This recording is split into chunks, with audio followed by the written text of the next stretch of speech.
ভাইরে, বিশ্বকাপের উপরে পা রাখার পর থেকে অস্ট্রেলিয়ার ক্রিকেটীয় জীবনে এই পরিমাণ কুফা লাগবে এটা জানলে মিচেল মার্শ হয়তো বিশ্বকাপ ট্রফির উপর কোনোদিন পা রাখত না। ২০২৩ বিশ্বকাপ জিতে এরা শুধু বিশ্বকাপের উপরেই পা রাখছিল না, জুতার মধ্যে বিয়ার ঢেলে সেটাও পান করছিল, যেটাকে অভদ্রতার চরম লেভেলও ধরা চলে। এখন দেখেন এই ২০২৬ বিশ্বকাপে তাদেরকে উল্টো করে ভরে দিচ্ছে জিম্বাবুয়ে, যাদেরকে কেউ গোনাই ধরতে চায় না বড় টুর্নামেন্টে। সেখানে তাদের সাথে এবার বিশ্বকাপে অজিরা ২৩ রানে হেরে বসে আছে। তারপর এখন শ্রীলঙ্কার সাথে একটা ফাইটিং স্কোর করেও হেরে গেল, আর শ্রীলঙ্কা জিতে গেল ৮ উইকেটে। ভাবা যায় অস্ট্রেলিয়ার মতো একটা দানবীয় দলের কাছে ৮ উইকেটে জিতে গেল পাথুম নিশাঙ্কারা, তাও আবার ২ ওভার হাতে রেখে। ট্রাভিস হেইড ও মিচেল মার্শের জুটিতে অস্ট্রেলিয়ার সংগ্রহ ছিল ১৮১ রান, আর এই রান তাড়া করতে মাঠে নেমেছিল লঙ্কানরা। পাথুম নিশাঙ্কা প্রথমে মাঠে নেমে ম্যাচ শেষ করে ড্রেসিং রুমে অপরাজিত থেকে ফিরলেন সেঞ্চুরি নিয়ে। তাকে এখন আপনি ৩ ফর্মেটে কমপ্লিট একজন ব্যাটার মনে করতে পারেন।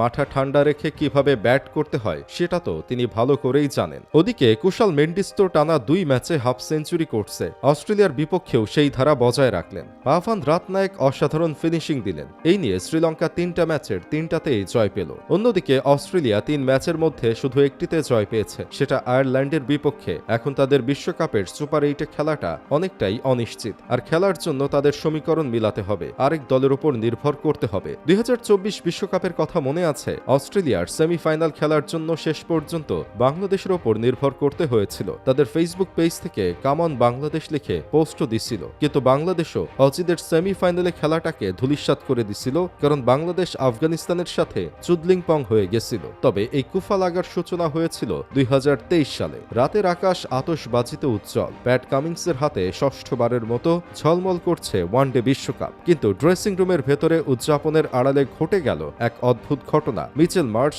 অস্ট্রেলিয়ার অন্যতম স্তম্ভ, ট্রফিটিকে স্রেফ একটি পাদানি হিসেবে ব্যবহার করলেন। সোনার সেই ট্রফির ওপর যখন অজি ক্রিকেটারের জুতো জোড়া উঠল, তখন থেকেই হয়তো অদৃশ্য এক বুমেরাং তার যাত্রা শুরু করেছিল। তারপর থেকে বড় কোনো ক্রিকেটের টুর্নামেন্ট আসলে আর অজিরা ভালো পারফর্ম করতে পারে না। বড় টুর্নামেন্টের আগে বিগ প্লেয়াররা ইনজুরির কারণে ছিটকে যায়। এবারও বিশ্বকাপের আগে ছিটকে গেলেন প্যাট কামিন্স। অজিরা ২০২৪ সালের বিশ্বকাপ থেকে বাদ পড়ার পর অনেকেই ট্রফিকে অসম্মান করার ফল বলে আখ্যায়িত করছিল। তখন আবার অনেকেই বলছিল যে একবার একটা টুর্নামেন্টের প্রতিযোগিতা হারতেই পারে, তাই বলে এটা নিয়ে পূর্বের কোনো কাজ দিয়ে কুফা বা অলক্ষণে বলার কিছু নাই। মাত্র একটি টুর্নামেন্টে হারার ওপর ভিত্তি করে অভিশাপ বলাটা একটু জলদি হয়ে যায়। অস্ট্রেলিয়া সবসময় আইসিসি টুর্নামেন্টে কামব্যাক করতে ওস্তাদ। তবে এখন দেখেন, শুধু একটা টুর্নামেন্ট নয়, আরও একটি টুর্নামেন্টে জাস্ট তারা গোহারা হারলো এবং বাদ পড়ার দিকে এগিয়ে গেল। জিম্বাবুয়ের সাথে হারার দায় তাদের মাথা পেতে নিতে হলো। এজন্য তো ক্রিকেট বিশ্ব বলতে শুরু করছে বিশ্বকাপকে অসম্মান করার ফল কি তবে পেতে শুরু করেছে তারা। মিচেল মার্শ কি তাহলে সত্যি বিশ্বকাপকে